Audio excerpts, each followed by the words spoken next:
Hello. Hey there. Thinking about all the questions I wanted to ask you, I feel like it's kind of paralyzing. So, Don't be paralyzed, my friend. oh my God. So we'll see what we came up with. I would love to know what never fails to make you laugh. You know, what makes me laugh are kind of extreme characters who think they're not extreme. You know, I like weirdos. I like sort of oddball, underdogs and that kind of thing. And just mixing and matching them just really makes me laugh. And I really like, sort of oddballs in extreme situations, like, in Spy, how Rose Byrne's character is so over the top, and Melissa's character is trying to make sense of all the put downs she's getting hit with. That kind of thing just really makes me laugh. You must have loved Tiger King then. Did you watch it? Oh my God, yes. We rather devoured that, I will say. Yeah, that's a good word choice. You've kept everybody laughing and smiling throughout this crazy time with your quarantine cocktail hour. What made you start doing that? I'd been in North Carolina shooting a TV pilot, and we had to pull the plug because of COVID, and so came back to LA. And I remember thinking, like, well, we're gonna be in the house for a number of months, and I wanted to help, but I'm not a medical professional, so I couldn't get out on the front lines and do that. So other than donating money to charities, I thought, well, I'm a comedy guy, maybe I'll just try to make people laugh for a few minutes a day. And I like making cocktails, so maybe I can do that and use both of those things to cheer people up and to raise money for charity. And so but thought I should do it every single day. And so basically for 100 days straight without a break, we did it every single day, even on weekends at 5:00. And that was fun. Then I got so behind on my work that I had to pull it back to about once a week. So I haven't been able to try it yet, but Arting Stalls, your mom's name, Yes. right? Look at that. That's I come with props. I love it. I heard you took, I think, 2 years to create that from start to finish. What are some things that kind of like opened your eyes? I know you were pretty new to the whole process. Yeah, well, I've always been a gin fanatic. I've studied gins for quite a while, most of my life, I have to say. And I was always kind of looking for the gin that I really like because I'm a martini fanatic, and so that's all about gin. But in my travels around the world, I never quite found the one that hit every single thing I wanted, and so I kept saying I want my own gin so that I can create the gin that I think would be great, that I think everybody who thinks they don't like gin would actually like. And so it was this process of discovery once I found a partner in this, which was Minhas Brewery and Distillery. Ravinder and Manjeet Minhas. It's a family-owned company out of Calgary, but they actually distill the gin in Wisconsin. And it was just really learning how to translate what I wanted out of the gin into the practical, application of that, as the master distillers were taking what I wanted and then doing like 8 various versions of it that then I would have to taste and go, oh yeah, a bit of this, a little bit of that, not that, and just that process over and over again until we settled on what is now my favorite gin, and I'm just absolutely thrilled with it. Oh, that's so amazing. I'm sure after a while, your taste buds were just like, it's this. Well, when you have to really nail down the perfect gin, you have to, the very last tasting we did was 8 micro variations. So you're comparing and you're sipping, you're just taking tiny sips, but, after hours of that, there's a picture of me the day that I finalized the recipe where I'm just like face down on my desk. Oh my gosh. Because once we got the recipe right, then it's like, oh, I got to try it in a dirty martini. I got to try it in a citrus martini. Let's do a Negroni. Yeah. Let's do a Tom Collins. So good night, Paul Feig, basically. Oh my gosh. Are your taste buds like super sensitive now? Like, are you like, is there paprika in it? Like, I'm like a wine connoisseur. It's oaky. It's a little oaky. Correct me if I'm wrong, but you featured Ryan Reynolds' gin in A Simple Favor, right? Yes, yeah. Yeah, because it was, I didn't have my gin at that time. I was still just trying to get somebody to make one with me. But I'd written gin into the script, and it was Blake. She goes, oh, Ryan has this gin he really likes, and we're friendly with the people that do it, and, if you want to put it in. I was like, well, yeah, let me see. And I liked the bottle, and we put it in. I didn't know Ryan owned the company. Oh, but it's great. I mean, look, I think it looks great in the movie. I really like that gin. It's great. But now, Ryan, we're coming to get you. Yeah, look at that. Did you have you talked to him about it? Like, did he give you advice? I feel like it's No, I haven't yet. I haven't. I actually haven't talked to Blake since that we got this out. So I have to send them a bottle and go like, hey, guess what? hey, that's the perfect thing to get in quarantine when you're just sitting at home, you know? Oh I'm yeah, sure when the they would bottle love of booze goes up, it's never bad. You could put it with a script for a simple favor too. Yeah, there you go. I like the way you. So with Arting Stall, you're doing a screening of Bridesmaids for the nonprofit Family Promise. You've been doing so much good throughout this crazy time. What propelled you to do with this screening? And can you talk a little bit about what that foundation means to you? Yeah, well, I mean, the screening came from, we were just all, my team and I were talking like about all the things that people missed out on during quarantine. And one of them was like, God, so many people had their weddings canceled. I mean, Yeah. two of our best friends were supposed to have this big wedding in London and all that. And they were so excited, and then that fell through, obviously.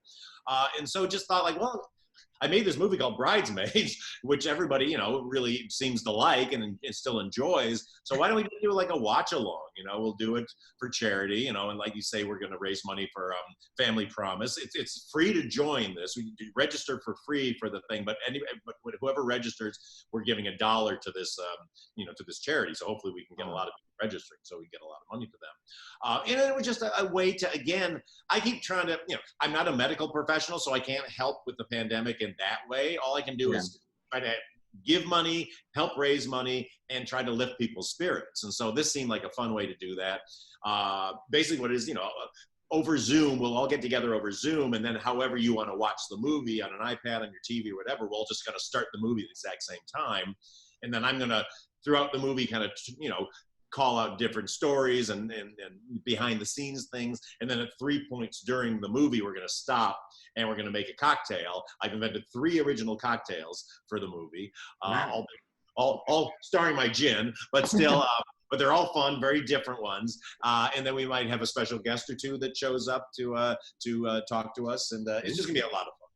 That's amazing. I know we had like 7 weddings this summer and now there's none. So I know that it'll really make people smile. Like us watching it, it was such a uplifting and like hilarious experience. And I know like as an actor myself, it's like the giggles are such a real problem. And a pandemic in their own right, if you will. Did you guys have that like in between takes? Like, did you just like have moments where you couldn't stop laughing? And I mean that's the most fun thing about being a comedy director is we really have fun. I mean, I just sit behind the monitor almost like I'm watching the movie, you know, but I'm watching a movie that I can actually control if I want. You know, it's just like, oh wait, try this, try that, you know, and then, you know, they're always surprising me and I'm surprising them with ideas. And, you know, we have all kinds of alternate jokes written up. So we just really kind of tap out every scene. But yeah, there's a lot of laughing that goes on. You know, there's some people who laugh more than others. Kristen Wiig is she breaks pretty well. Rose Byrne is the most notorious breaker. She will just start laughing because, you know, she's so funny, but everyone around her is so funny. And but I love that. I love when people laugh.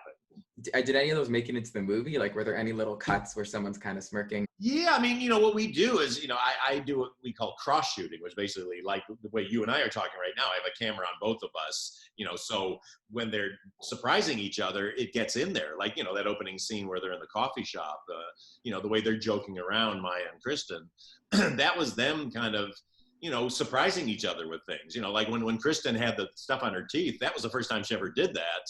And we just thought it was so funny, and it made Maya laugh, and she copied it, and, you know, and it was, but those moments are what I call lightning in a bottle moments, where if I wasn't shooting each person at the exact same time, and we didn't have the freedom to go like, just surprise her with something, or try this, or try that, you know, you wouldn't get those moments where you go, oh my gosh, that felt like 2 friends having a real moment that I dropped in on, and not something that's been rehearsed a million times. Yeah, and it gives it such like a theatrical feel. I also kind of feel like we can't talk about Bridesmaids without talking about Melissa McCarthy. You know, aside from all the, you know, barriers that movie kind of broke through, that really like put her way up in the spotlight. And I feel like she won the Oscar in my heart for that.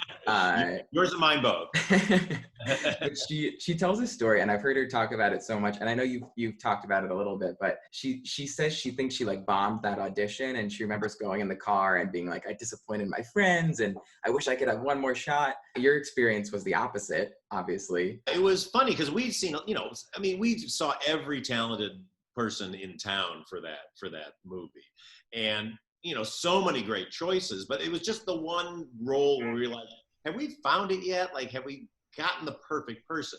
And it was late in the process, and Kristen and Annie said like, oh, you should see our friend Melissa, you know, she's at the Groundlings, the people line up around the block when she performs. And I was like, cool, why didn't we see her earlier? You know. And she came in, and it was such a different way of doing the role than anybody else had done, that it took me 10 to 15 seconds to realize how funny it was, you know, because it was that kind of, you know, that character was kind of, you know, the way she talks and really serious and all that. And we'd seen people do it more kind of like she was a little bit goofier or whatever. And it just was, suddenly I'm going, oh my God, I think this is the funniest thing I've ever seen. And then I always do like improv during it. So that's when we're like, you know, I said like, well, let's just do it, you know, where you're actually just trying to get her to go, you know, hang out with you. And then she went into this whole improv thing about like, we're going to get these men and we're going to eat them alive and blah, blah, blah. And it was like, there's so many different shades to this character that I didn't expect. Yeah, she walked out. We were just like, well, I think we found her. And it makes me laugh that she went to her car and thought the exact opposite. I know. But that's a sign of a good actor who's not so confident that they don't go like, yeah, I nailed it. You know, Okay, like, that's good to know. Insecurity drives you as a comedy person. Yes. Yeah. Well, I am good friends with Insecurity. Or enemies maybe. But, Hello, my old friend. Exactly. I'm like, hey, come on in. Why do you think I invented this? No, I need it. Do you feel like being an actor yourself, like you empathize more with people auditioning, and you're able to, are you improvising with them yourself? I have sometimes I do. A lot of times, like on that, I would have somebody there. Well, actually, Annie Mumolo, you know, who co-wrote the script. She's one of the Groundlings, and she would improvise with people on all those auditions, and she was great. But no, I was an actor for 15 years. I made my living at it, and I was a stand-up before that. So I'd been on, you know, thousands of auditions and had that insecurity. And just so Judd Apatow's joke was always after every audition, everybody would leave thinking they had the job because I would laugh and, you know, like, oh my God, they're so great. Because I've been through so many times where you just, you know, you've been through it. We all have as actors. Yeah, you get nothing. You get nothing. Hold on. Yeah. Oh, I did one with a famous actor who I will not name, who had a TV series at the time, and I had to go in and audition for him. And clearly, I just wasn't what he thought I was. You know, he wanted for the role physically. Because I walked, he was at his desk, and all the casting people were in front of his desk, and he's like looking through a magazine, and I walk in and go hi, and he like looks up and he goes right back to the magazine, and I'm auditioning, and he's just reading the magazine. And it's just like, are you kidding me, dude? Can you not pull it together for 2 minutes? Awful, yeah. That's even, I've had that with lunch where they're like, they look up from their sandwich and then they're like, I'm like, I get it. I'd rather be eating as well, but you know. But that's really cool, and it's so reflected because you hear in interviews so many people just say you lead like the most positive and happy set. Thanks. So no, I'm a firm believer in a happy set. You know, when we're doing comedy, I know there's some people that like, you know, some directors like to have a very tense set. When I was an actor, I had a hard time functioning on a tense set. You know, I'd worked with directors like, no, what are you doing? That's wrong. And it's like, then I can't be funny because I'm so afraid of getting yelled at. You know, versus just creating an atmosphere where like, try everything. Because look, all we do is sort this stuff out back in the editing room anyway. So if I don't let somebody do something that they feel passionate about and they were right to want to do it and I don't get it, I don't have it. If they do it and it's completely wrong, I still have it and they feel better and I got it. And a lot of times I'll end up using it even if I don't think at the moment it was right, because back out of the heat of battle, when you're just watching things impartially, you go like, that was actually way funnier than the idea I had. So, you know, I've learned over the years, just like, let's just have fun. And it comes through, and I feel like I was trying to pinpoint what I love about your movies across the board. And I know I mentioned that I feel like they're just like the life genre because there's so much within each, even though they're different genres, if that makes sense. Probably doesn't. I appreciate that. No, because I love genres. That's my favorite thing, but I always want to bring Yeah. my feel to it. So Yeah, and you do such a great job at making it like such a distinct genre piece, but then I'm like, oh, it's real life. And I feel like it's attributed to like you have this like musicality about you in a way. I just feel like you direct an awesome musical. Is that something you would ever do? oh, that's one of my absolute goals. I'm dying. I mean, I produce the show's Always Extraordinary playlist. That's so So good. at least I got to scratch that musical itch, but I'm not able to be there to do it. I was supposed to direct the pilot and then a bunch of episodes, and then I was on my movie in London, so I couldn't do it. But no, I love it. You know, I was a musician. I was a guitar player, a drummer. I mean, you know, I'm kind of, I can get a sound out of any instrument, and I've been in a lot of bands over the course of my life. So, you know, comedy is very musical as far as the rhythms and all that, you know, and honestly, but that's my editor all the time. We're always going like, oh, the math is off, the rhythm's off. Like, let's, you know, you can almost you feel the beat when you hit like a bad beat. So that's, you know, really, if you look at the good comedies, they do have that musicality to them. Yeah. So thanks for noticing. Well, I would love to see it. Do you have like a musical in mind? Like that Well, I've been trying to develop an original one. That's my goal, is to develop, you know, something that hasn't been done before. And we've got one in our company we've been developing for a number of years, but we just haven't gotten it right yet. But I'm always on the lookout. And, you know, look, if a classic musical came forward that I felt that I could really put my spin on, that would be fun. But yeah, an original one, that would be the goal. Awesome. Well, I look forward to that.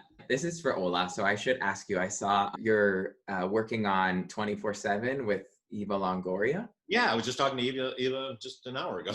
Oh, well, did you tell her to say hey? I will. She's awesome. We love her at Ola. Just the way she, you know, carries herself is amazing. And I know she's directing and starring in that movie. Can you talk about that at all? Yeah, I mean, you know, we're still developing the script right now, but yeah, I mean, you know, the chance to get to work with Eva is not only as an actor, but also as the director, you know, that's really exciting because, you know, she's done so much great directing work already on a lot of the TV projects that she works on.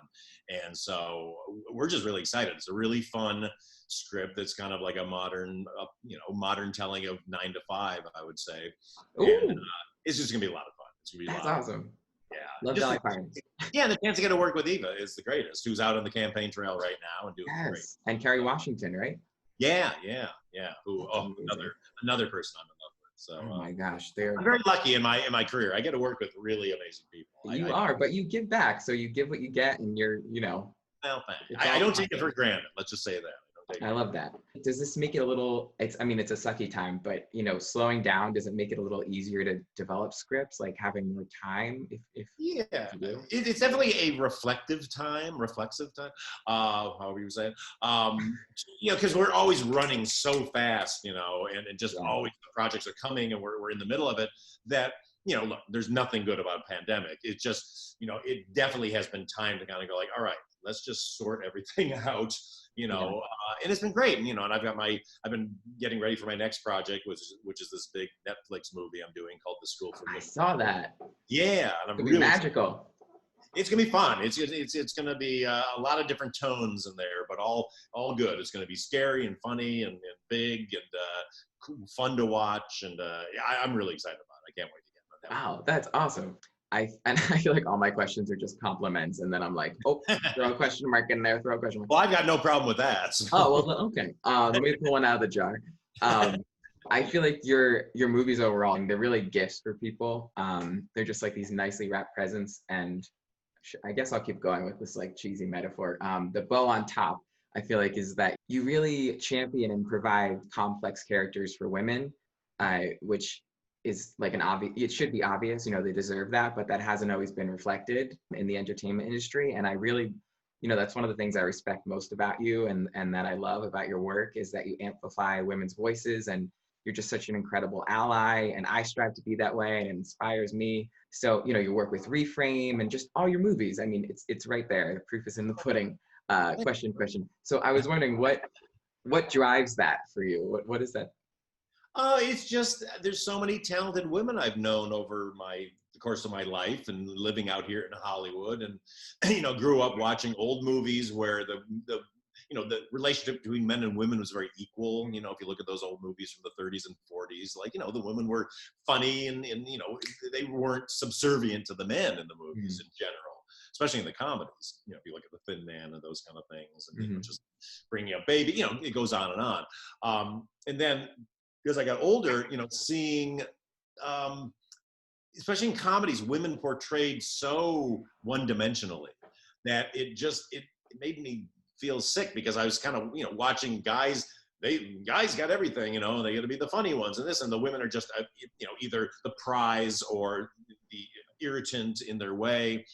And Mm. then as I got to know all these performers, actors, and you know, comedians out here, and go, and then I see them in movies and go like, why are you stuck doing this terrible role where you're not getting to be funny and they're all getting to be funny? And it all just kind of drove me to go like, I gotta right this wrong. Like, there's so many, I've been friends with so many women over my lifetime and just had such great relationships with them, and seen their friendships between the, you know, themselves and their friends, and always just wanted to portray that. So female friendship is like a big thing I like to show on screen, because I just really, it's a dynamic I really enjoy in real life. Yeah, I love that, and it's impacting movies and all these other things. So it's incredible. On top of that, thank you so much for your time. I like couldn't even sleep last night. I was so excited. Oh, Robert! Oh my goodness, you're making me blush. Thank you so much. That was the goal. That was the goal. Have a good rest of your day. Thank you, Robert. I really appreciate it, and I hope to talk again soon.